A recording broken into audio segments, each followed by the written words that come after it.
Okay. Hi. Good evening to everybody. So for our group team members, Mr. Azim, me myself Muhammad Kamal Zaman, Mr. Rizwan, Johari Arifin, Mr. Fuad, and also Mr. Nish. So I will present the topic for today regarding international economics. So the first presenter will be Mr. Azim, is not mistaken. It's under introduction. So I pass to Mr. Azim. Okay, thank you. Bismillahirrahmanirrahim. Uh, First, for understanding the relationship between international trade and the nation standard of living, describe the subject matter, trade, and monetary aspect of international economic. For overview, the international economic first deal with the economic and financial independence degree of which economic event in one country affect others among nations. Second point is analysis the flow of goods, services, and payment between a nation and the rest of the world. Third point is look at policies directed at regulating this flow and their effect on the nation welfare. International economic deal with five major components. First is international trade theory. Analysis the basic and the gain from trade. Second is analysis trade policy. Examines the reason for the effect of trade restriction. Third is balance of payment. Measure a nation total receipt from the total payment of the rest of the world.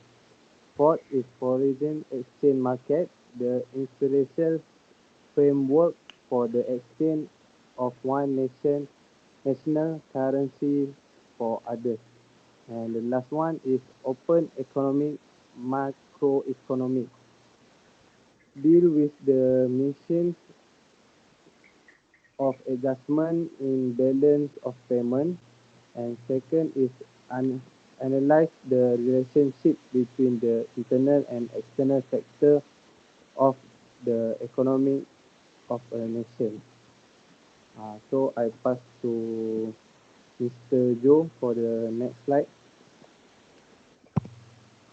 For my part, is about the importance of international economics. The importance of international economic is some knowledge of international economic is necessary to understand what goes on the world today and to be informed consumer, citizen and voters. On a more practical level, international economics is required the study of for numerous jobs in international cooperation, international banking, various government agency and international organization.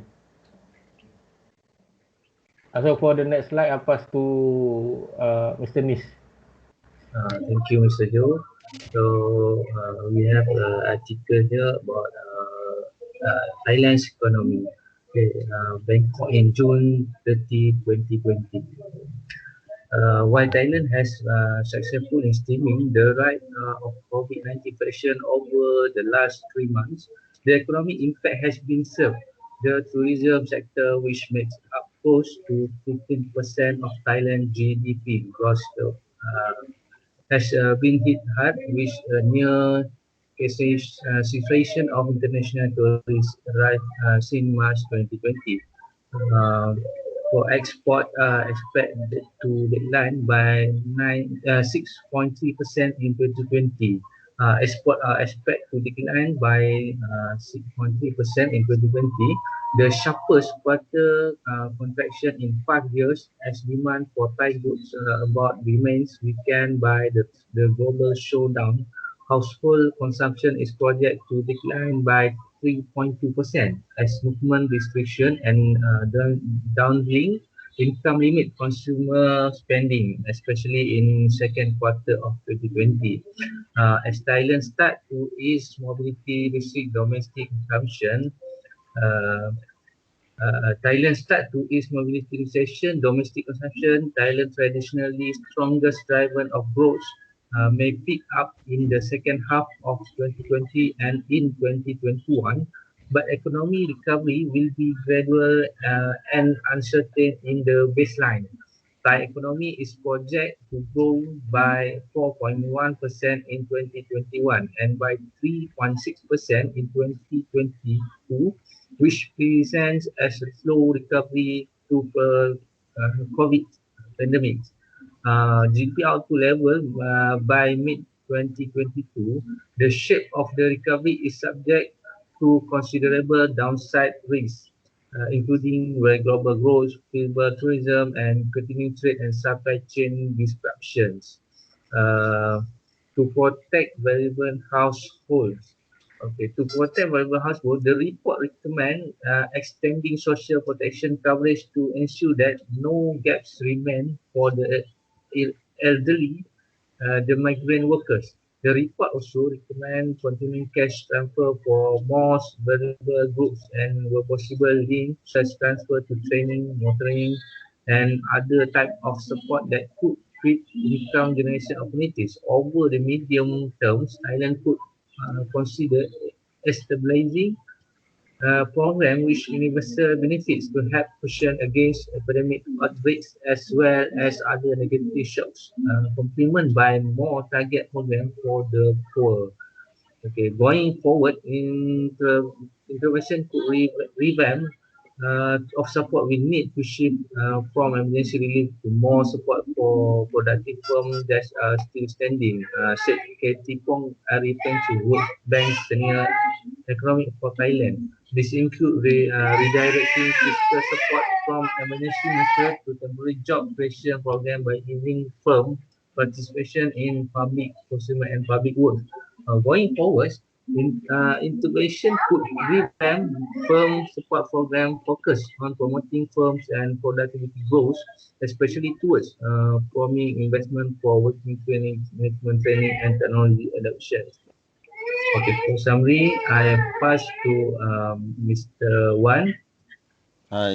Sorry, for summary is mine. Okay, sorry, to Mr. Man. Sorry.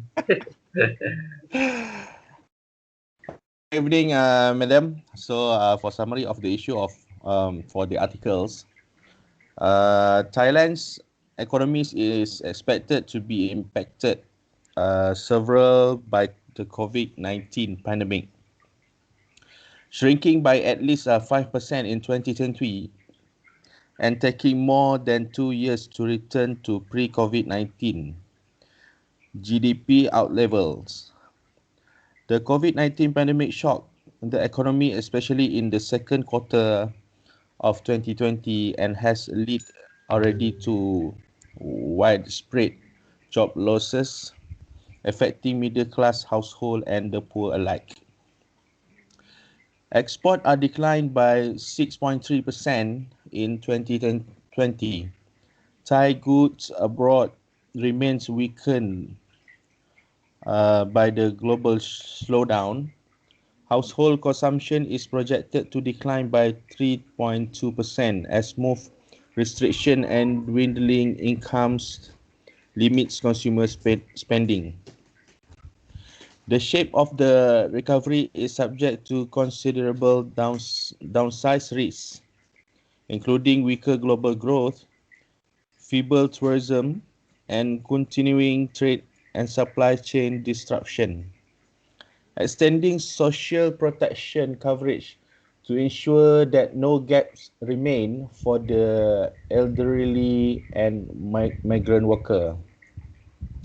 Thailand must be continuing cash transfer for the most vulnerable groups and where possible linking such transfer to the training, mentoring and other types of support that could create income generating opportunities. Revamp firm support program focuses on promoting firms and productivity growth, especially towards promoting investment for worker training, management training, and technology adoption.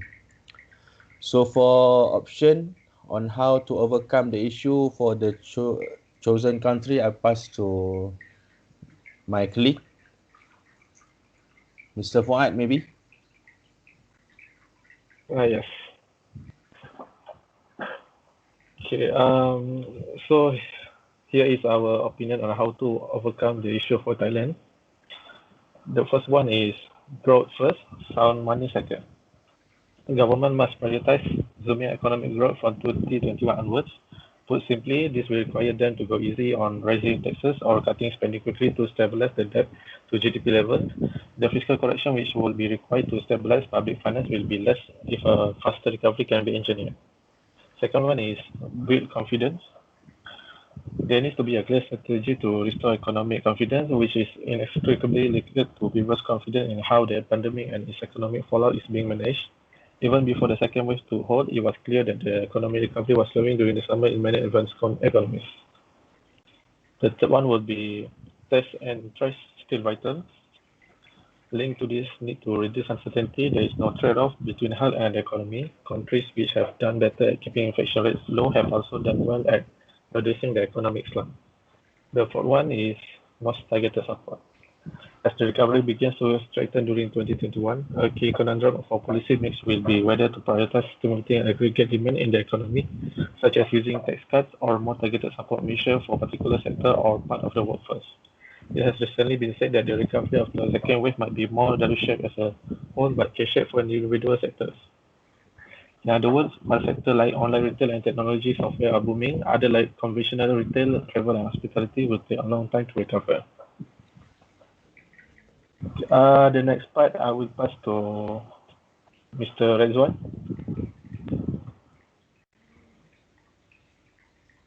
Okay, hi everybody. For the conclusion, the theory of international economy focus on pattern of trade, the effect of the trade on the production consumption rate. How often are goods bought replaced? A final aspect of international economy theory address income distribution. All of these aspects fall under microeconomics side of trade between nations. By contrast, international microeconomics related to how money flow across country and that money impact on individual countries. If you combine existing economics knowledge with your awareness of current political event and global economy news, you will be well placed to get the most out of your costs on international economies. As well as we've mentioned before, and as you surely know, international economy is a far-reaching discipline that study countries' consumer prefers and production resources and the global internet institution that affect them. Sometimes it can be difficult understanding international economies and the economy issue that this area of economy address. For instance, how can two countries be compared if their cost of living is lower, their productivity is higher, and they are richer in natural resources? To understand this concept, you need at least a basic understanding in micro and macroeconomy, while also drawing on these areas such as politics and international relations.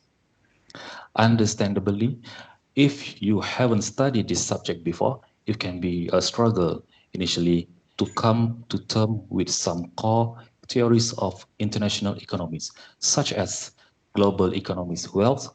Interpreting wealth as merely financial asset ignores the greater perspective of wealth as a whole. The considering global economy wealth, resource, natural, human, and intellectual, as well as cash reserve all come into play. And inevitable outgrowth of studying global economy well is realizing economy inequality. Think about life in UK. Living in London is posh, privileged and expensive when compared to living elsewhere in our country. The best education, the price, real estate and the highest paying job can all be found in our capital city.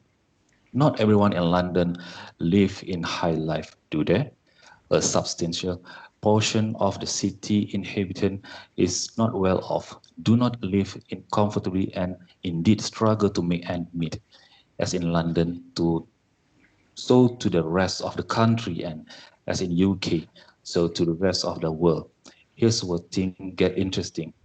The International Monetary Fund (IMF) has declared after long studies that globalization has increased inequality among the world nations. They specifically cite technologies change as a key factor in increasing inequality, namely that poor countries has only minimally benefit from such change and that the technical advance in developing nation are the less particularly irresponsible.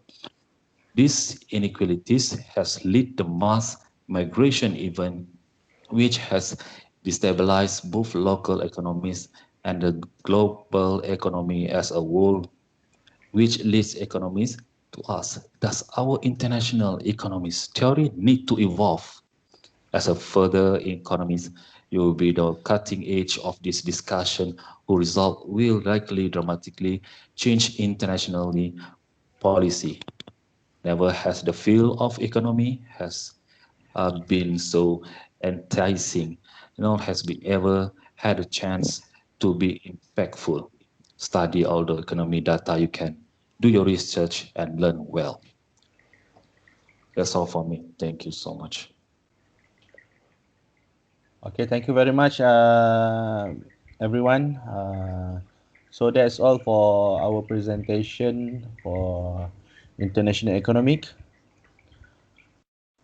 Thank you very much and good night.